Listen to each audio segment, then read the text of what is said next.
ક્રિકેટના કાશી ગણાતા જામનગરના યુવાઓ હવે માત્ર ક્રિકેટ જ નહીં પરંતુ અન્ય રમતોમાં પણ સિદ્ધિ મેળવતા થયા છે, જેના પુરાવા રૂપે જામનગરની દીકરીઓએ ફૂટબોલ સ્પર્ધામાં બાજી મારી ચેમ્પિયન બની છે.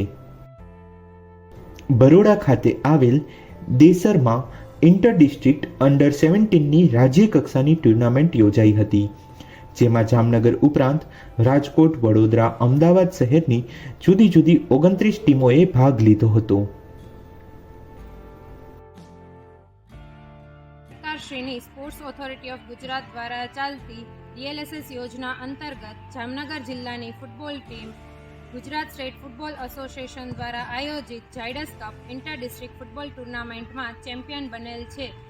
જે સ્પર્ધા દરમિયાન 4 ખેલાડીઓ પ્રી નેશનલ કેમ્પ માટે પણ સિલેક્ટ થયેલ છે. આ અંગે હું ફૂટબોલ કોચ મૌલિકા ગોહેલ એટલું જ જણાવીશ કે સ્પર્ધાની જીત પાછળ ખરેખર મહેનત ખેલાડીઓની છે. અમે તો એક માર્ગદર્શનનું માધ્યમ બની રહ્યા છીએ.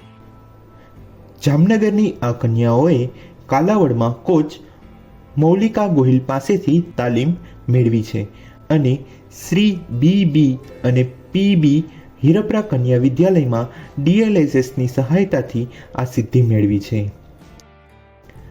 રાજ્યની 29 જેટલી તમામ ટીમોને પછાડી જામનગરની કાલાવડ ઉપરાંત આજુબાજુના પંથકના ગામડાઓની દીકરીઓની ટીમે ઇતિહાસ રચી દીધો છે.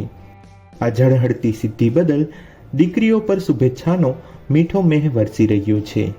ત્યારે આ તમામ ખેલાડીઓ જામનગર જિલ્લાના કાલાવડ તાલુકાના Shri BB and PB Hirpara કન્યા વિદ્યાલય DLSS સેન્ટરમાં ફૂટબોલની તાલીમ મેળવી રહ્યા છે.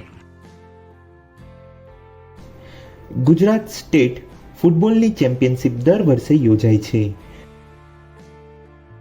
પરંતુ આ પહેલા જામનગરની ટીમ ક્યારેય ભાગ લઈ જ શકી ન હતી, કારણ કે યુવતીઓમાં ક્રિકેટ જેટલો ફૂટબોલનો ક્રેઝ જોવા મળતો ન હતો.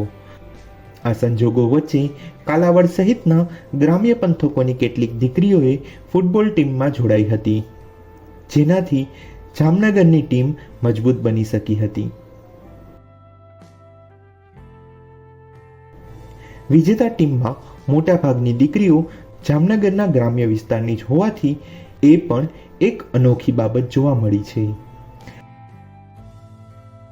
જામનગરની દીકરીઓની ફૂટબોલ ટીમને મેનેજર અને મુખ્ય કોચ આદિત્ય પીપરિયા તેમજ મૌલિકા મેડમ સહિતનાઓ દ્વારા શુભેચ્છા પાઠવવામાં આવી હતી.